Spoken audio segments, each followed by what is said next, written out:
Ladies and gentlemen, welcome back to the final quarterfinal here at Worlds 2024. We are already into the draft. Let's go ahead and see what's going down. Gen.G back on the blue side for the third time in this series. They will ban out the Ivern, the Skarner, and the Seraphine, while FlyQuest responds with Yone, Aurora, and Jax. First pick, Ashe for Gen.G isn't surprising for anyone. Massu will be back on the Ezreal. Question is, will the Ashe dominance continue in this series? Ashe has looked so strong thus far, and it's FlyQuest who have to try to upset the balance here. What have they got cooking for this draft? They are at match point with who pretty much everyone considered to be the best team in the world coming into it. I don't know if I like this. I mean, I know we had slightly different opinions on that Game 2 draft, Ezreal, but right now FlyQuest is literally running it back. They've prioritized the Ezreal and the Orianna. The possibility of a Kassadin is right there. I don't expect Gen.G to pick it this early, but perhaps the idea from FlyQuest is they'll even look to ban it on the second rotation. One difference though, Jax is banned out, right? That is a big difference. That is a pretty big difference here. You know, Renekton is up, so they could go Renekton Nidalee if they do want to go that angle. The Nidalee is locked in. We touched on this before. Over 81% win rate for Canyon. This is one of the only junglers in the world who gets the pro play Nidalee pass. This guy can make it work. He is outstanding on it. And it's going to be the Tristana. So this was actually banned by FlyQuest in the second phase against them. And that's when we ended up having, you know, these kind of different wrinkles in the draft. But instead, it's going to be double AD carry here for Gen.G. But pairing with the Nidalee means they do need some frontline. They do need some support to actually create space for these carries. We've seen Rel fall to the wayside. It's been banned quite a few times by FlyQuest. Wouldn't be surprised to see it banned again here as Busio locks in the Rakan. But so far, an identical draft to what FlyQuest drafted for themselves in Game 2. Earlier, we saw them come up with the Nunu and the Renekton.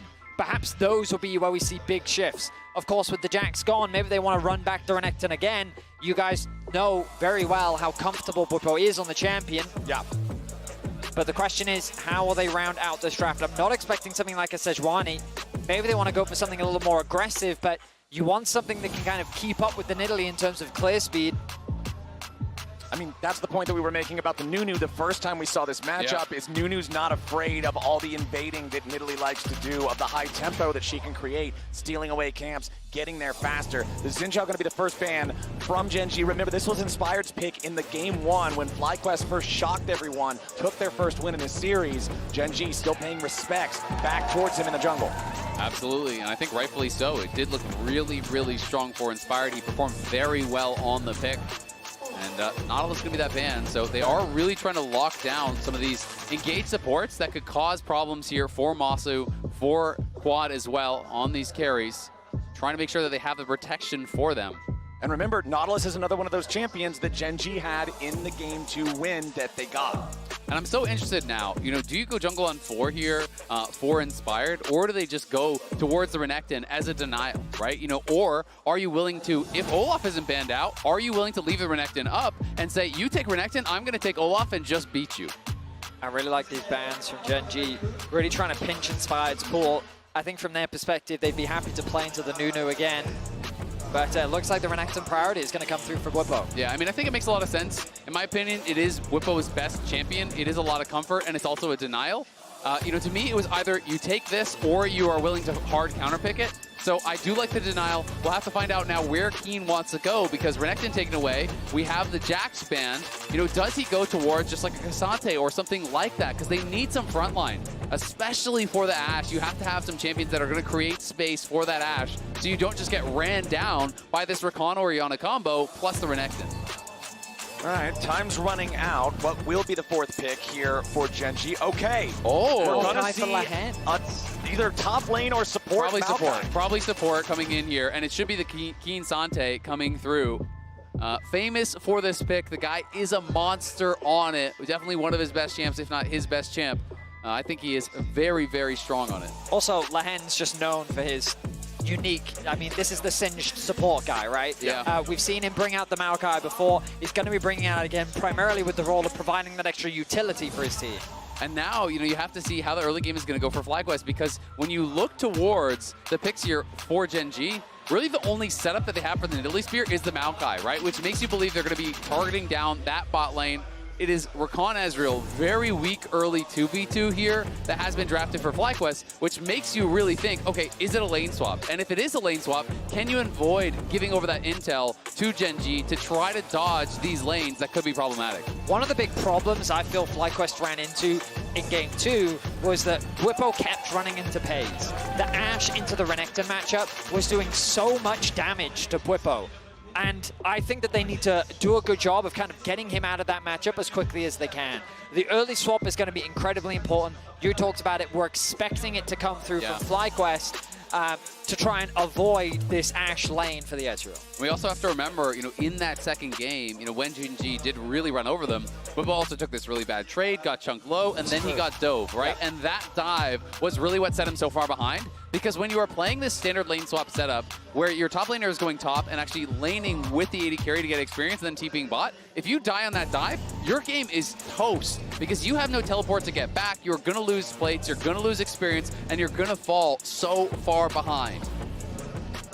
All right, boys. Game number 4, match point for FlyQuest. I don't think practically anybody was expecting us to be in this position coming into this series today. The odds seemed so overwhelmingly in Gen.G's favor, but FlyQuest has just responded to this absolute massive challenge beautifully. And I don't think there was a single serious prediction for FlyQuest. Not one. I think there's absolutely none.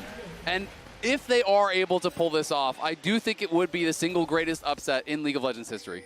I mean, that's always a fun debate, right? Because you can always go through and the context of the time, but it's hard to disagree because of the context of the situation, right? The closest one would be the G2 RNG series back from 2018. Or TLIG. Yeah, right. And it's always about the context because it's always these situations where you're going up against a reigning champion of something versus an underdog who is not expected to really do that well at the tournament. And yeah, I mean, Gen.G, the reigning MSI champions, while the second seed from the LCK after the Swiss stage, people looked at them and said, perhaps this team really is the stronger version. They just lost a single best of 5. Yeah.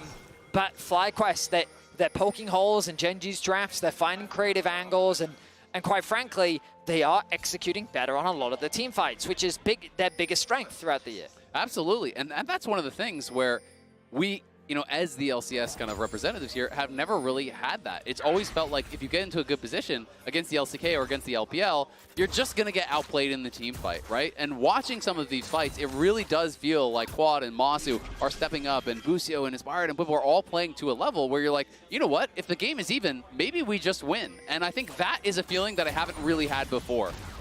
Chovy immediately jumping in on Quad, seeing Busio show up to apply some pressure here to the mid lane. Chovy losing the flash at level 1. I think the important thing to remember is FlyQuest. Oh, Bwipo, that is not a good trade, my friend. No, sir. Oh, that is a very bad trade. He was trying to give up his health to get experience. So he's trying to stay in range of that XP, and that's why he was that far up. But it does make it pretty dicey. We can see, though, we have the knowledge that Kiin is down on bot lane. There is a ward that's down there as well, so FlyQuest also has that info. So I don't actually think that they are worried right now about a dive. Thanks to that ward, you can barely see it on the minimap.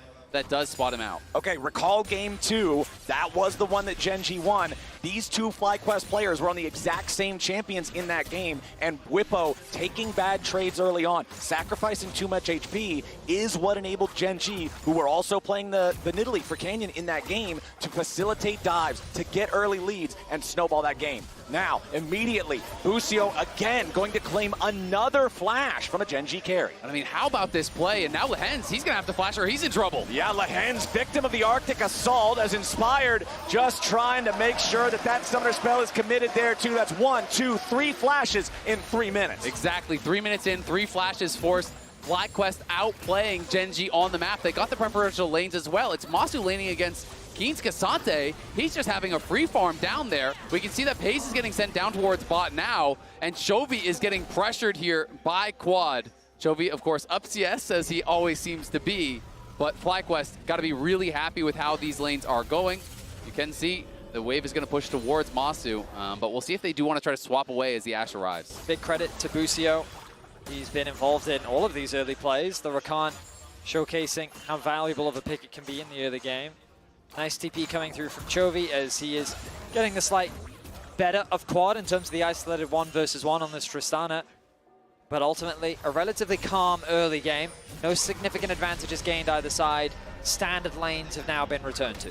And we talked about it a little earlier in the series, but again, I just want to praise Busio for this absolute growth as a player since the last time we saw him on the international stage back at MSI. MSI was the first time a North American team was eliminated in play-ins at an international event, and it was FlyQuest. That's a tough pill to have to swallow. Busio had a really rough tournament, and now he's bouncing back here in Worlds, having some amazing plays. Massu has carried so many performances here for this team, and they're both North American players. North America has always had this stigma of too many imports. Where's the NA talent? It's right there in FlyQuest's bottom lane duo, and they are both playing an amazing series. It absolutely is. And when you put it in the context of this is a team that got knocked out in play-ins at MSI and is now one game from taking away Gen.G's semifinal slot, from knocking out a heavy tournament favorites, you have to look at how much they have improved, at how hard they have worked to be able to get where they are. Certainly. And it just goes to show the amount of pressure that's falling onto the shoulders of Gen.G. If we look back to MSI, not even BLG pushed them to 5 games. It was only top esports at that tournament. They won most of their series 3-1. And now they find themselves with their backs against the wall.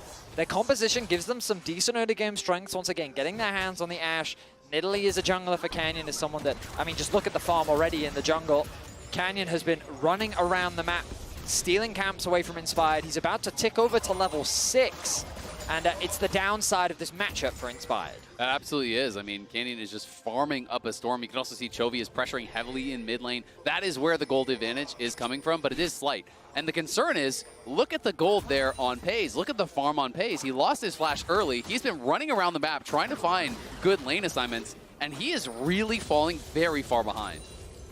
Inspired and Busio both getting tagged there by the Scryer's Bloom critically lets them know that FlyQuest is looking at the mid lane, looking at Chovy, who is level 6 now on this Tristana. And Tristana's a champion that just has such amazing self-peel capabilities with the rocket jump, with the buster shot. It's hard to make a play if you don't catch her completely by surprise. Canyon level 6 on this Nidalee, no troubles at all securing the first set of grubs. Gen.G going to get 2 of those immediately for themselves. As you can see, Bwipo coming down to try to take a look at what's going on. Massu will force Kiin all the way back from the wave down here in the bottom lane. Still got to pay enough respect to K'Sante when he's close to the turret, but it's not nearly as big of a deal when he's not level 6. And Inspired and FlyQuest, they're just going to trade these early neutral objectives, go after the dragon. Inspired, you guys already mentioned, he's a level and a half behind Canyon's Nidalee. He does not want any combat. It's a really good trade from Inspired. Right place, right time. You don't want to concede all objectives. We've seen that from FlyQuest in Game 2, and that's one of the big annotations we are seeing here in this game. Again, though, you see Peyz matching into this Renekton. He's having a bit of a rough time, but ultimately he's still in a fine position, has the level advantage, hasn't died early. Oh, Kiin, nice use there of the knockback. Massu going to be forced to use that first summoner spell to try to get away. Kiin's coming in for the 1v2. He knocks him back. He knocks him down. The K'Sante of Kiin steps up. A massive play from Kiin as he's able to just find a massive play. Massu doesn't even commit the flash, realizing that there's probably no way that he can get out of this situation. And Kiin's K'Sante is recognized for a reason, and he secures first blood for Gen.G. I mean, that is just absolutely massive there for Gen.G. A huge outplay here from Kiin. He has the Q3 charged up. They don't respect it. He uses the shift to harass him aggressively. Then the Pathmaker into the Q3, ultimate of the tower. Massu realizes, you know what, I'm actually just dead. Flash is there on Kiin. He has too many dashes when he is in the all-out. The flash would not do anything for him, so he elects to hold on to it. But that over-aggressive shift is punished expertly by Kiin. How many times have I seen players, usually it's top laners, disrespect K'Sante with his third in Topho Strike primed, with all-outs cooldown available close to his turret. It is one of the deadliest combos in League of Legends. I mean, K'Sante, he's what the copy pasta was made from. He's already doing great work for Gen.G on the Rift, but it's important to always add that caveat of the overall gold state, and the reality is, even with that kill, Peyz finds himself about 550 gold behind. As El was talking about it earlier, the experience and gold deficit that Peyz has found himself in is a pretty significant one. Absolutely, and a lot of that credit, is deserved by Busio, who moved around the map, put that pressure on. They were able to get a lot done with him. Inspired and Bwipo trying to put on pressure where they can. Canyon has maintained his about 500 gold advantage, but is not growing larger at the very least, therefore Inspired.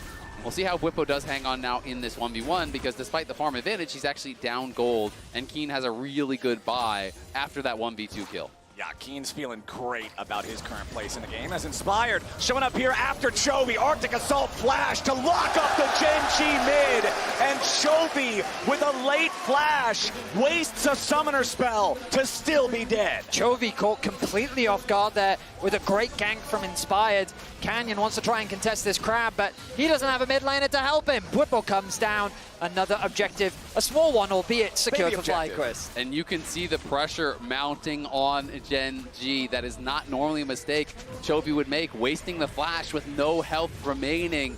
He knows he is one game away from his world's dream ending for this year. And he's been in this position many times before, by the way. The expectations for Chovy are not new. He's been regarded as a top-tier talent for many years. And even last year, falling short in the quarterfinals to PLG. Gen.G are trying to eradicate the history. We were talking about it earlier, right? We're talking about how Gen.G has been so domestically dominant, but internationally, they've never hit the level that they aspired to. They've gotten to the second highest step, but never that final step, never the world finals, never the world title. And now being this close, we'll see if they can bring it to a game 5 against FlyQuest as Bwipo tries to flash away, going into dominance here in a 1v4. But surely Gen.G just get it done. Bwipo can't stay alive. Lehends dancing with death there, but does stay alive. Now Gen.G are just gonna drill through this turret health bar. And you look at the minimap, there's not a lot that FlyQuest can cross-map for. They don't have a wave stacked up for the top lane tower plate. They will be able to get the grubs, but it's just kind of a small advantage gained as, crucially, Peyz' goal difference is going to be reduced significantly. Getting the kills, getting the plates. Now that lead that Massu had built has all but dissipated. It is, but they are going to be trying to trade back on this top side, giving the local gold here all towards Massu, farming up some of these plates. But it is going to be first tower here, down on that bottom side for Gen.G, and establishing themselves a nice early gold lead, just above 1,000 gold in their favor.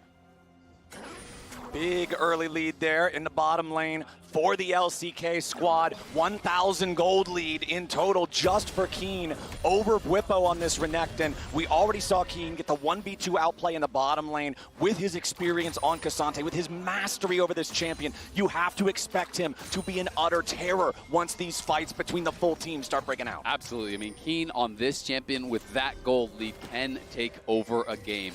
And FlyQuest, I think, are going to do what FlyQuest sometimes does best: slow down the pace of the game, play towards their win conditions, look towards some of the really powerful scaling that they do have. You have these really difficult to kill carries in the late game. You've got great engage, you've got good frontline. I think they can feel comfortable to slow it down, to play it a little bit more reserved, and try to avoid some of this early game power that Kiin and Canyon are going to have. Peyz flashing away there. Quad with the threat with the shockwave, but now Gen.G coming right back in. Quad's gonna get locked up, has to flash away to try to survive. Canyon on the chase. Quad's about to die. 50 HP remaining, but an ice shield keeps him alive. Kiin coming in with the all-out. Busio flashes back over the wall. FlyQuest somehow live, but Gen.G easily win the fight. They're gonna use that tempo to put more damage into the tier 1 turret over here in mid. Kiin overstepping his bounds a little bit here, has to try to step back away. Busio still hanging around too with about 300 HP. TP coming in from FlyQuest to reinforce the turret after losing 2 plates. And look at the map pressure that Gen.G has as well. They're keeping top pushed in. There was no wave for Bwipo to really push in on the bot side, and they collapse in mid for losing nothing. They get themselves more plates too. A clean collapse that should have really resulted in a kill. I think it was a bit of a misclick from Kiin. I think he wanted to hit Quad, but he ended up hitting Busio. Ultimately, though, they get what they wanted. Now Chovy and Canyon together up here hanging around this top side. Massu on the Ezreal is very evasive, but man, if they ever catch him, he'll just pop instantly. Looking at the items coming online here, you can see first items completed for a couple of different players. Leandri's there for Canyon. Yes, Inspired has his first item fully completed as well. It is the Locket. This is an advantage of playing a tank jungler versus a carry. You just get to buy the thrift store stuff, much cheaper price point. But when you also look at the mid lane, Quad is 3/4 of the way to a fully stacked Seraph's Embrace. That'll be a big power spike once he can get those last 80 or so stacks. Certainly will be. We turn our attention now to the Rift Herald, though, as Gen.G's already setting up for it. You can see the vision control they have around the topside river. Chovy keeping the push in the top wave. K'Sante on the bot lane. His TP is about to be available, and so he has another wave that he can catch and push out. The problem for FlyQuest is there's not really any big points of pressure that they have access to right now. It's difficult to send Orianna off to a side lane. They're keeping Massu over there, whereas Gen.G have already brought Peyz over. And the threat of that arrow onto Quad is something that he always has to be cautious of. Now they moved him up towards the top side. They do have that top tower available to him, but the risk of a collapse from Gen.G is something you have to respect. MasterCard lane economy snapshot showing that yes, it's a small lead for Quad and for Busio, but the big story being told, Kiin building that lead. Again, a big part of that was the outplay in the bottom lane in a 1v2, and then Canyon naturally just using the pace of the Nidalee, the tempo this champion can guarantee to stay ahead of Inspired the entire time. Rift Herald now the target for Gen.G, and FlyQuest can't really contest it. They just got to back away, so Gen.G is going to enjoy another neutral objective. Yeah, they are, and I think that is kind of the advantage that they have earned for themselves with some of this early game power. Nice Scryer's trinket there. Does actually spot out that FlyQuest were trying to lay a trap. Inspired and Quad were waiting in that side brush, hoping that Chovy would overpush, but not going to be able to find a play. Drops the Herald immediately. They know that the mid tower is very low. There's no wave for Massu to really contest with. And this should be another objective secured for Gen.G. Herald should just knock it over by itself. Kaboom! All right, needs one more auto attack to do it. Oh, wow. Oh. Okay. Massu saves the day. The turret has literally 20 HP out of 5,000. Calculated. It's a Shockwave top lane. Quad in trouble, though. Inspired shows up to try to block it for him. Chovy flashing over, making the outplay to guarantee they get their man. But now Inspired and Busio are still looking to lock up the Gen.G mid. Massu's there for a little bit of extra damage. Chovy doing everything he can to kite it out, but it ain't gonna matter. Inspired secures the kill. Canyon with a flash away from the grand entrance from Busio. FlyQuest make it an even trade mid for mid. And at the end of the day, they got more summoners, actually, because they forced the flash off Chovy and Canyon. Quad didn't have his, so it's just that flash there, traded by Inspired. Nice punch back here by FlyQuest, but again, it's the map play from Gen.G. They are the masters of macro. They play the map so incredibly well. So meanwhile, they're pushing in bot, they're pushing in mid, they're shoving these waves, and they're constantly taxing your resources elsewhere. Quad gets spotted on a wards. He's thinking about heading back to top lane. Bit of indecision as the collapse comes through from Gen.G. A nice shockwave to buy himself some time. The flash comes in from Inspired to help keep his mid laner alive. It's a really good ultimate, but then the flash follow through from Chovy as he sidesteps that Ezreal ult. It's unfortunate for Massu that he can't get the kill here. Chovy going to throw out the ulti to create space between him and Massu. Means that Inspired's forced to take it, and then Canyon's able to get away to safety. Yeah, nearly got it with the red buff burn there, but just didn't quite have enough damage to actually finish him off. And Chovy, at the very least, does deny the kill from the Ezreal, but Inspired getting a little bit of gold back, which is important for him to stay relevant in this game. You know, Canyon obviously maintains a very large farm advantage. Let's see here if Lehends can get away from this. Inspired and Quad chasing after the Maokai, who used the flash to buy a little bit of extra time, but now it means there should be no way for him to get away from this. Quad will keep on chasing.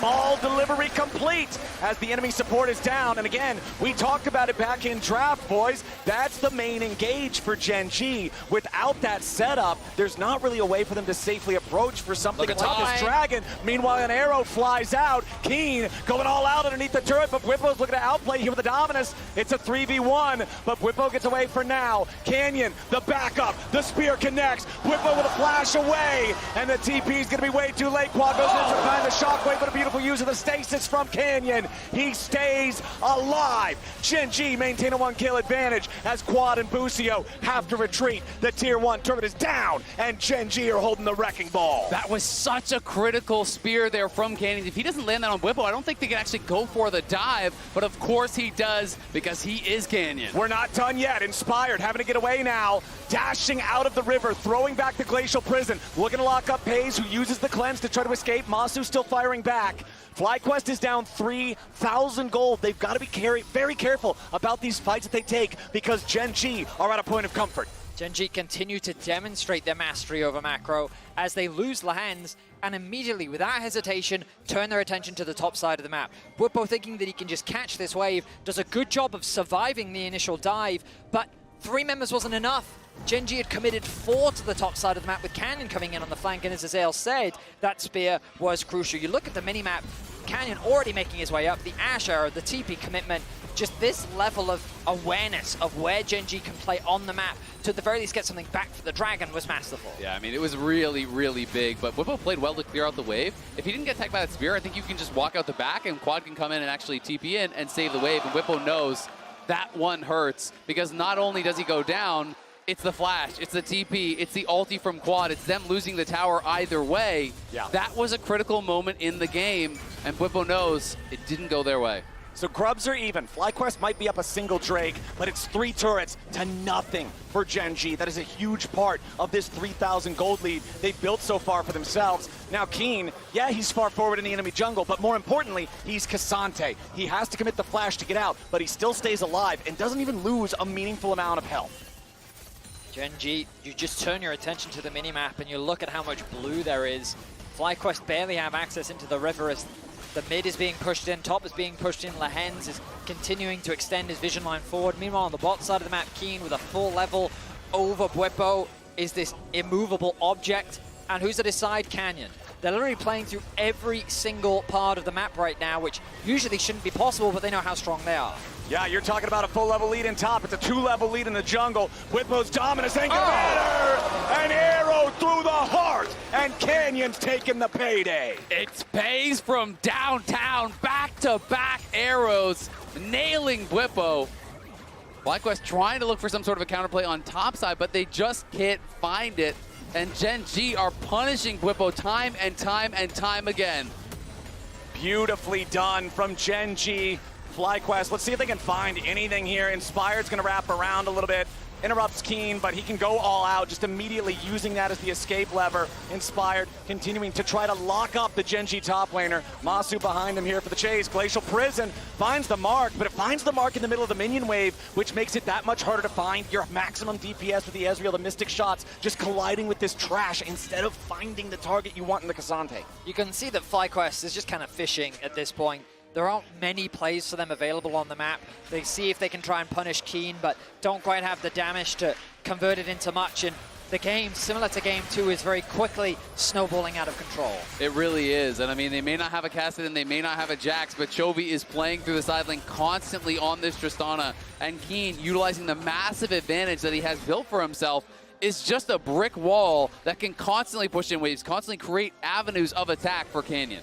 And when we looked at Game 2, where Gen.G won, it looked like they were doing a lot to FlyQuest of what FlyQuest did to them in the previous game in Game number 1, with the 80 carry domination, with snowballing through that early game. And now when we look at Game number 4 and compare it to Game number 3, it was FlyQuest's top and jungle in the previous game that were the vast majority of the lead. And now here in this latest episode, it's Gen.G again, suplexing that and taking the lead for themselves. It absolutely is. You know, the bright spot for Fly, though, is that both of their carries are pretty close to where the Gen.G carries are, and we'll see if they can find Kiin now. They're committing a lot for a K'Sante here. Bwipo and Inspired chasing after him. Kiin still trying to get away. Gen.G bringing in a TP. K'Sante still not even taking any meaningful damage at all. Continuing to push forward. Arrow doesn't hit the target, and Chovy's gonna flash back away. All out from Kiin. Quad's under pressure, and Bwipo's about to die. FlyQuest chased too far. Gen.G are ready to punish, and they want even more. Beautiful engage from Kiin to keep on following it up. Quad barely trying to get away. He's got 200 HP remaining, and the Nidalee says no! It's nothing but a black and white screen for the FlyQuest solo laners, and Gen.G want to take us to a game point. FlyQuest kept fishing, but they did not like what took the bait. The rest of Gen.G were quick to collapse as Chovy TPs in and buys time for the arrival of Canyon. FlyQuest fall, another dragon to Gen.G. And gentlemen, I feel like we're going to Silver Scrapes. I think so too. Gen.G are just playing this game out so incredibly well. FlyQuest are going to keep looking for opportunities, but the opportunities are going to get fewer and further between. It feels like Gen.G are doing just a perfect job of not allowing FlyQuest any meaningful way to fire back.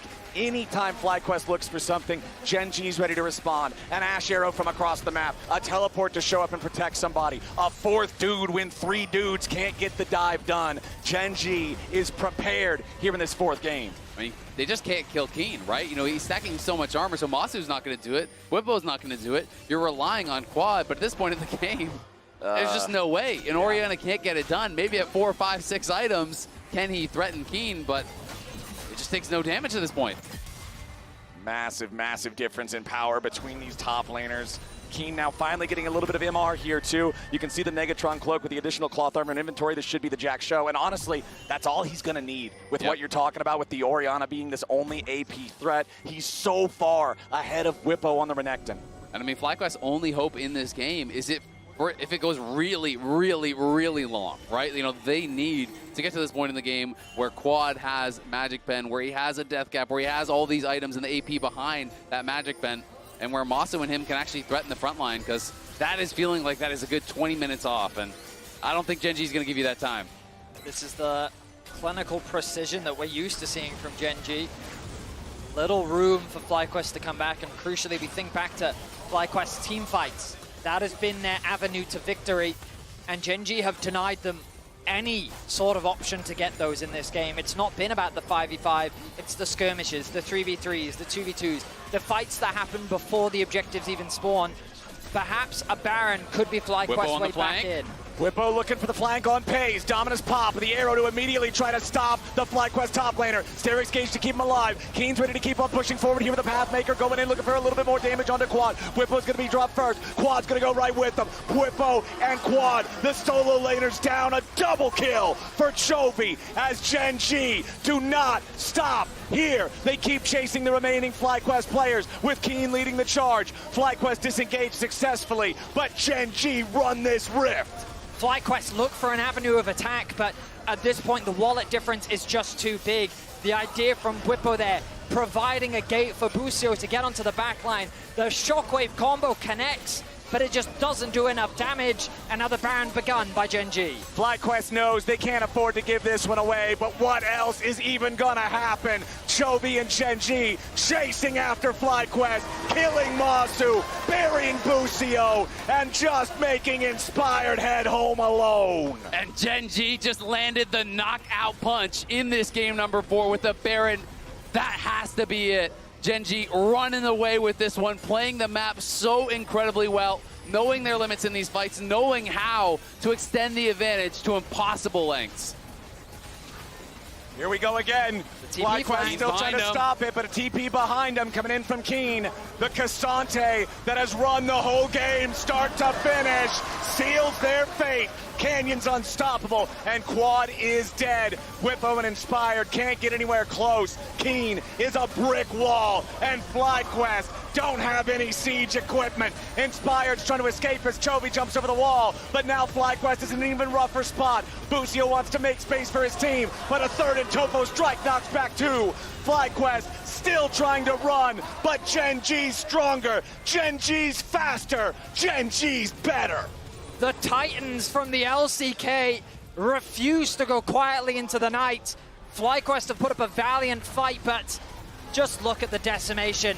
Good target focus there from Gen.G, immediately peeling for Peyz. Once he creates space, the shockwave does connect onto Chovy and Canyon, but it barely tickles them.